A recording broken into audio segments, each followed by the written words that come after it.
The following video is one in a series on spiritual resilience training, a non-religious view of personal values and their dynamics with others. The contents reflect a variety of principles and practices of systems theory and relational counseling for team building and family resilience. Although the series is intended to support Army Corps values, each video also encourages the viewer to reflect on their current prominent values in specific situations and to consider what values may be more appropriate to means and results that are honorable and helpful with others. Chaplain Dillard initiates creating and posting these videos. Their contents and YouTube's linked videos do not necessarily reflect specific beliefs, practices, requirements, or endorsements of the Department of Defense, its subordinate organizations, or other groups with which Chaplain Dillard is affiliated. Welcome back. We are starting now to drill down into some specifics of each generation, one generation at a time. But before we do that, let me emphasize a couple things. One, if you have not seen the two-part introduction that does a broad sweep and compares 5 generations to each other, I would encourage you to watch that. We won't duplicate that here, and I think that is foundational to understanding what we're trying to accomplish. Secondly, just a reminder that I'm not trying to pigeonhole any individual and say that because they're from this generation, this is who they are, or that this is who they should be.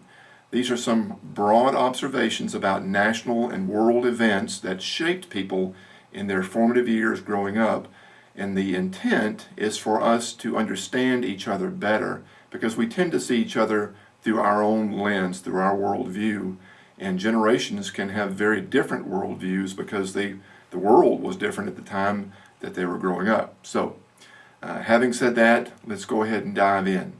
Now let's get into Generation X. There's not nearly as much said or written about Generation X as the generations before them, the silent or greatest generation and the baby boomers, or the millennials that follow them. And there's some reasons for that we're going to get into. If you remember, when the state of flux, meaning the great changes in our nation, said you have to take care of yourself, the bottom line up front for this generation was they went from the greatest nation on earth to a overt message of you got to take care of yourself. They were raised in crises and technology flattening the information flow on Watergate, the energy crisis, Y2K, corporate downsizing, civil activism and the end of the Cold War, and dual income families, single parents, and latchkey kids encouraged greater individualism, especially these last few dynamics. Let me summarize these. Lots and lots of scandals being more greatly publicized because of information flow, because of the advancement of technology.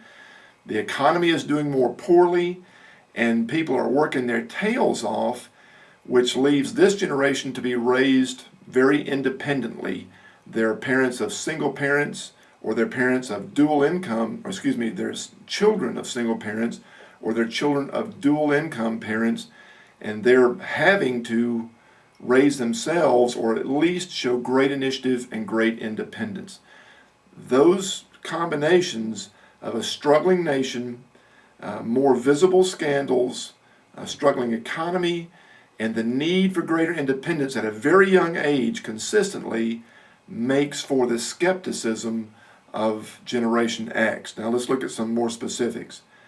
I just mentioned that generally speaking, this generation can be described as skeptical. That doesn't mean everybody in this generation is a cynic. That doesn't mean no one in this generation has confidence in others. It does mean they have lots and lots of reasons not to just go with the flow, to be a little more suspicious, to rely less on others, and that's going to reflect itself in a lot of their attitudes toward work. Let's drill down and take a look. Generally speaking, they don't see their careers as issues of legacy or staying with one place to be stellar anymore. They see careers as being more portable, and that just makes sense. If you can't quite trust who's out there, if corporations are downsizing, there's less job security, if you've been shown or experienced that you've got to take care of yourself and your parents because they're both out working, or you're under a single parent, it makes sense that you would have a portable career, meaning you develop a skill set that you're willing to take to this business for a couple of years, and that business for a couple of years, and this business for a few years, whatever will help you to survive and get ahead. It's less about being excellent at one thing in one job, excuse me, or with one business, and it's more about the practicality of bouncing around as you need to. Institutions are more suspect. We've already alluded to this as well. The proven scandals in their mind every other week, something is coming up on the television, on their phones to show that institutions are not trustworthy, meaning businesses, the government, other forms of organized industry. And it's not that there's corruption everywhere, but it certainly seems that way, the way it's being reported by the media. And this is the Kool-Aid that they're drinking every day. My apologies, I shouldn't say that this generation is susceptible to misinformation, but the information they got in their ears and eyes every day makes them very suspect. If you want to reward people of this generation, generally speaking, independence or time off is the way to go. They've seen the baby boomers work themselves to death. They still are familiar with the silent generation who was with one job forever, and combining that with the lack of trustworthiness in a lot of the businesses and government officials and others that they see. They want more freedom. They want more time off. They want more independence. That is what is a motivation or a reward to them, and that makes some sense. I've already mentioned this. Their career path is more about changing jobs as necessary or if necessary, and it quite often is. If the economy is struggling where they are locally, they're willing to move, and they have moved. If you look back at some of the statistics, you can look at some census reports. The average American during the Generation X time frame changed jobs many more times than baby boomers, and certainly more times than the silent generation, because it was necessary.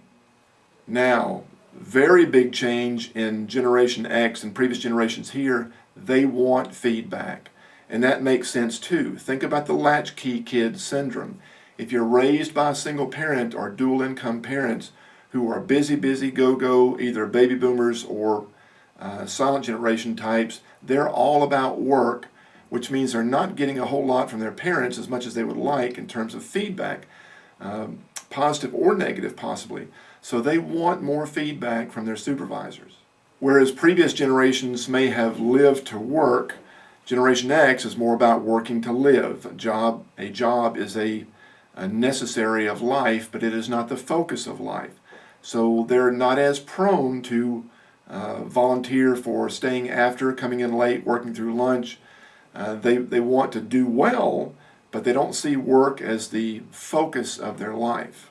Their attitude toward the workplace also makes sense. They want it to be more efficient and more fun.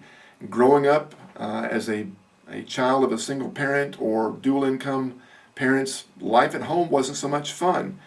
They saw that work is not a good thing. They want their work experience to be more positive and efficient so that they can get the job done and get back out to their social life, because life is not at work. Let's make work enjoyable, but that's not where life is from their perspective. They do want their leaders to be experts in their field. They can't get away from the fact that advancing technology and greater specificity and excellence in products require them to be experts in their job, so they want the person over them to be an expert as well. They know that the only way to advance, not that they're so concerned about career, but they do want a secure job, they do want to make the money to pay the bills and go out and live their life. They know that they're going to need more than just a hard work ethic. They're going to need more than loyalty to the firm or to the team. They're going to need expertise, and they want that in their leaders. In terms of communication, call me if it's an emergency, but let's be direct. Again, this is about efficiency, and the focus of their life is not on work. They're not necessarily interested in staying longer and longer conversations and working this out over time. Let's get to the point. Let's get the job done. Let's get out of here and get on to real life, which is outside of work. I've already alluded to this point that to motivate them is to give them greater freedom. That could be freedom in terms of them choosing how they want to be rewarded? Do they want some time off? Do they want more flexibility in their job? Are they looking for a pay incentive, a step increase in their salary? What are they looking for? Because so much of life has been pressed on them. Remember, they had a lot of freedom growing up. They had to show a lot of initiative, but there's been lots of hardship in their life with the more challenged economy, very busy parents. They have had a lot of responsibility. Now they're looking for a little more freedom in terms of, as a grown-up, an adult, how to pursue their own future. And they are willing to have a mentor if both are mutually agreeable for their growth. Again, it comes back to skepticism. The leader or the future mentor has to earn that right, the right to be heard, and it must be mutually agreeable, not just for the mentor to get a product out of the person they're mentoring, but for the Generation X person to grow in ways that they believe they need to grow.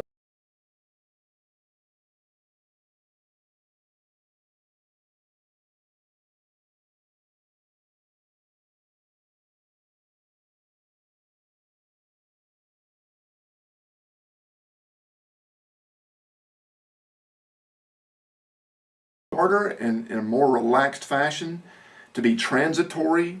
They prefer diversity and they value meaning, innovation, outcomes, technology, and enjoyment. All those things make sense because remember, they moved from a very great nation to take care of yourself. So life is very much in flux for them. They want to make it more secure. They don't see all of that happening at work, but they see work as a part of that. And so they're capable. Remember, they had lots of initiative, lots of independence, lots of self-sufficiency growing up, but they didn't get a lot of feedback. They didn't get a lot of help from their parents or others. So they're willing to be mentored and led, but that has to be earned by a mentor or a leader that is trustworthy, somebody who's truly interested in them and not just using them for work. Now, a few recommendations for leading or mentoring a Generation X person at work. Value their independence, their initiative, and their wisdom to pace themselves. Keep them on the cutting edge and push them to keep learning. Give them fast feedback and credit for results, but know that they need help to mesh with their teams. All that should make sense to you looking back at the perspective of who they are. They have a lot of initiative, a lot of independence. They can be counted on to get the job done, but they don't tend to work well with the teams because they've never worked in a team before, or at least in the family. The cohesiveness, the teamwork there was not emphasized. It was more the previous generation of I'm going to excel, I'm going to work. And then as the economy goes down, their parents or their older siblings are pouring even more work into their lives, their individual lives as workers, but they're getting less out of it, and the Generation X people see that. So they really struggle with knowing how much to put into work, and they need leaders who are going to push them, but also give them feedback quickly, positive and negative, and help them become members of teams. Hope that makes sense to you. Next time we'll take a look at the millennials, another different generation. We'll do some comparison to the previous, but focus on them mostly. I hope you're finding this helpful and that you'll tune in to us next time. At the release date of this video, I am stationed with Research, Development, and Engineering Command, RDECOM, at Aberdeen Proving Ground, Maryland. Because the majority of our personnel are in this area, I spend most of my time here. I do, however, travel to our distant units based on command priorities and budget. I place these videos on YouTube for broad visibility to Army personnel and their families, but I hope the videos will be helpful to others too.